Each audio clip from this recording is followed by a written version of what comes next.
Study of human culture. जो human culture है, इंसान और उसकी ओवरऑल जो स्काफत है उसका नाम देते हैं एंथ्रोपोलॉजी का नाम देते हैं, याद रखिएगा जी। और बात का ये भी सवाल पूछा जाता है कि होमो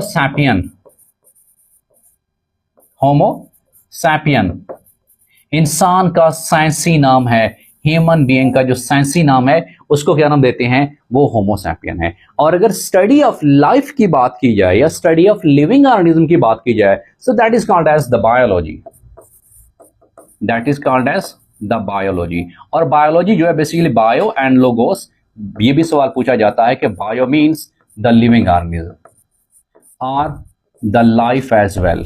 तो स्टडी ऑफ लाइफ या स्टडी ऑफ लिविंग ऑर्गेनिज्म उसको क्या नाम देते हैं, याद रखिएगा, दैट इज द बायोलॉजी।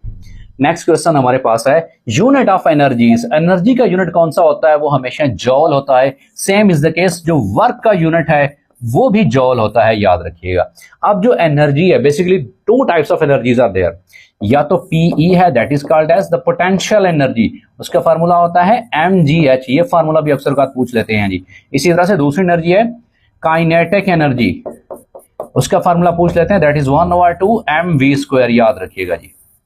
ये जो पोटेंशियल एनर्जी है, energy possessed by a body due to its rest position, rest position की वजह से जो एनर्जी होती है उसे क्या नाम देते हैं, ये पोटेंशियल एनर्जी है।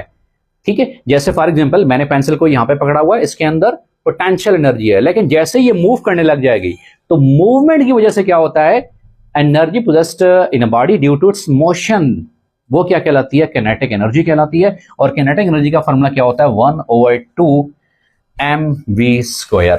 उसके बाद है कि the ability of the metals to be drawn into the thin wires, उसको क्या नाम देते हैं, डक्टिलिटी का नाम देते हैं, याद रखिएगा। और तमाम जो मेटल्स हैं, तमाम मेटल्स वो इलेक्ट्रोपॉजिटिव इन नेचर हैं, कि ऑल मेटल्स, याद रखिएगा जी, मेटल्स ये इलेक्ट्रोपॉजिटिव हैं बेटा।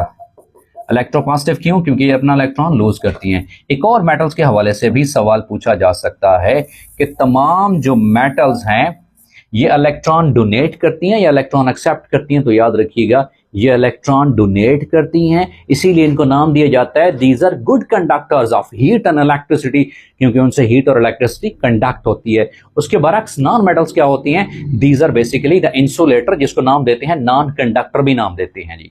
Conduct is English word basically, it's means to transfer, to conduct, तो वो हीट और इलेक्ट्रिसिटी ट्रांसफर नहीं करते।